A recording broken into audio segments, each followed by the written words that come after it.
Hey y'all, today we are making the true definition of soul food. We have some smothered beef neck bones, some cornbread muffins, spicy mac and cheese, lima beans with the turkey bacon, and some candied yams. If you love my recipes, check out my ebook in the description box and go ahead and subscribe to this channel for weekly meal ideas. Don't forget to turn on the bell so that you'll be notified each time that I post. Now, when I was planning this meal, y'all, I was being so bold. I was like, I am going to do some smothered oxtail. I had got my recipe ready. I had wrote it down on my grocery list. I said, I don't care what the price. When I go up in that store, I'm getting oxtail today. Let me tell you, I was humbled when I got up into Costco and I saw that a 4-pound pack of oxtails was $40. I said, you know what? I got humbled real quickly. I said, you know what? I think I can make it work with the beef neck bone. Okay. If you have ever had a moment like that in the grocery store, go ahead and drop me the clapping emoji. Like, I need the church to clap on this one because I know we can identify. Like, you just sit there contemplating, like, what is everything that I could do with that $40?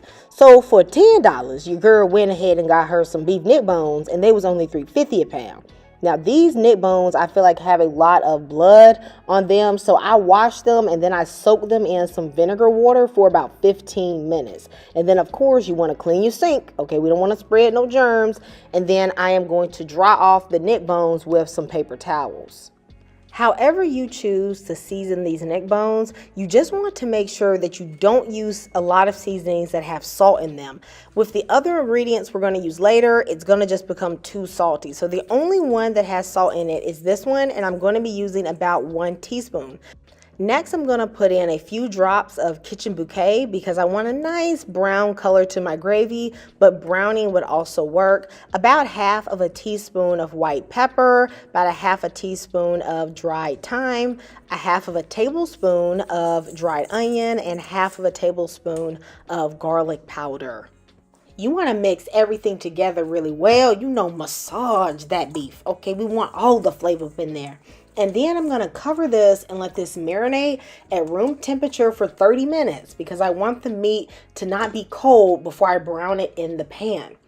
After 30 minutes, I'm going to add a tablespoon of butter to my skillet. My skillet's on about medium-high heat. Now, unlike oxtails, beef neck bones are actually pretty lean, so you should definitely be generous with the butter. Okay. I'm going to brown the beef neck bones on each side for about 3 to 4 minutes. Doing this step is not optional.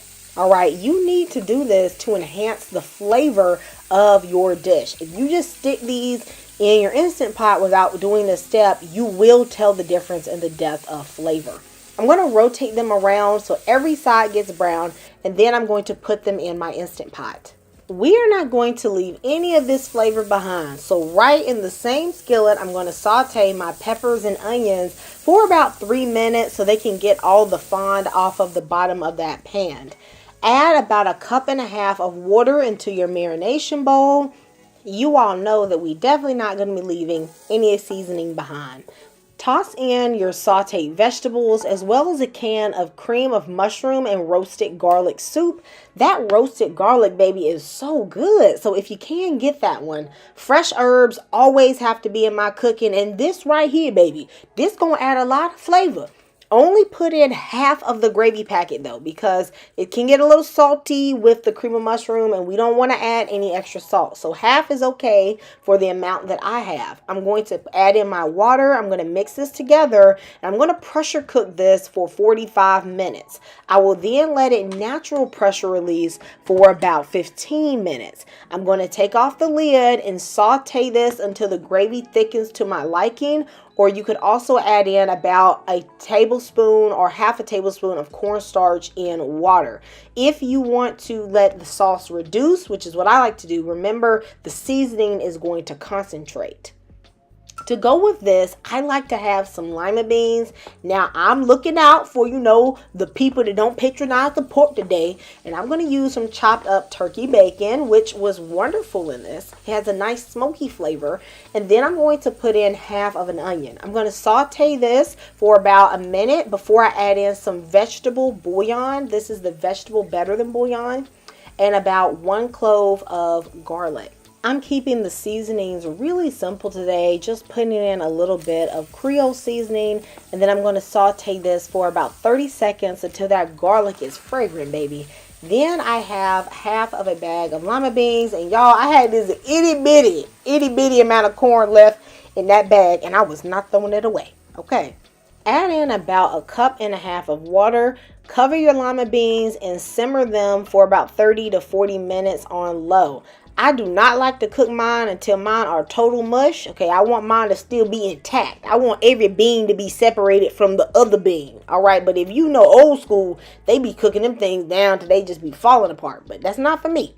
Now today I try a cornbread mix I have never tried before. This Crusty's honey cornbread. I basically followed the directions on the back. However, for the corn muffins, it says to use 1/2 cup of milk, but I used 1/4 cup of sour cream and 1/4 cup of evaporated milk. I also made sure that I used butter instead of oil.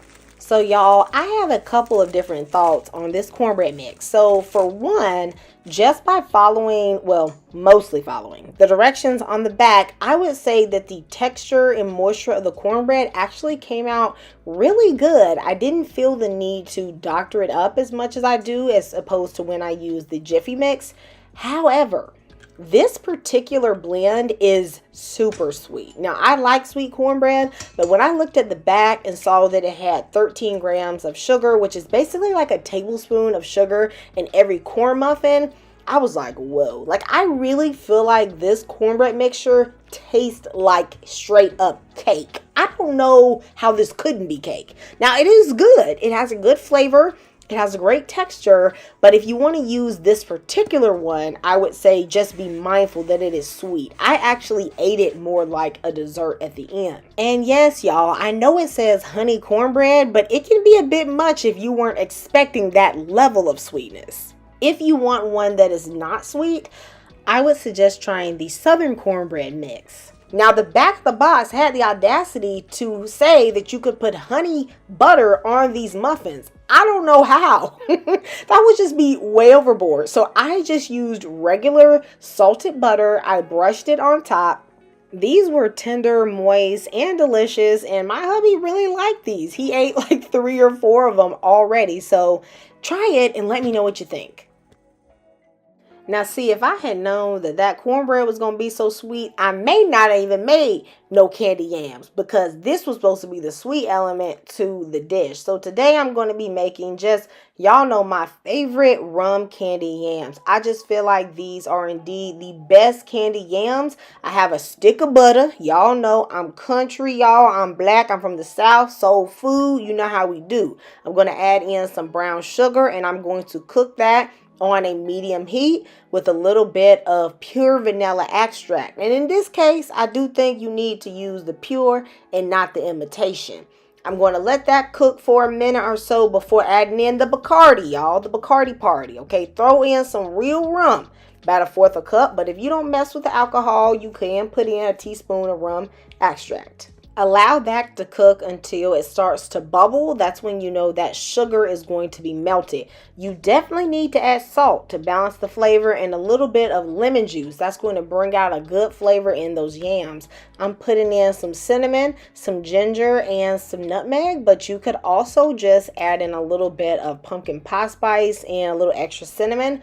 That works just as well. Stir that to combine and then add in all of your sweet potatoes. I'm using about 3 pounds of sweet potatoes today. I'm going to cook this on low to medium low for about 45 minutes until the yams have finished cooking all the way through. Now, about 10 minutes in, this is when you can go in and you can stir the yams. After they've been cooking a while, you can't stir them anymore without them breaking apart. These yams is swimming in juice. So as you can see, you do not need to add any extra water. When the yams are thoroughly cooked, just take off your lid and let the liquid reduce. I like my yams to have a little syrup on them. Now, to go with this, I felt that my spicy mac and cheese would pair well. Y'all done seen me make the mac and cheese, and I know y'all done made it. Everyone who's made my mac knows that it is delicious. So I'm just going to cook 8 ounces of noodles in some water that has bouillon and salt. As salty as the deep blue sea. I'm going to drain it, and then I'm putting in 2 tablespoons of butter and about 1.5 tablespoons of flour, and I'm just going to cook this for a few seconds until it is nice and toasted. You definitely want to get out that raw flour taste, or folks gonna talk about you, okay? Then I'm going to put in 1.5 cups of half and half, but you could also use evaporated milk or heavy cream. I just don't like to use only whole milk.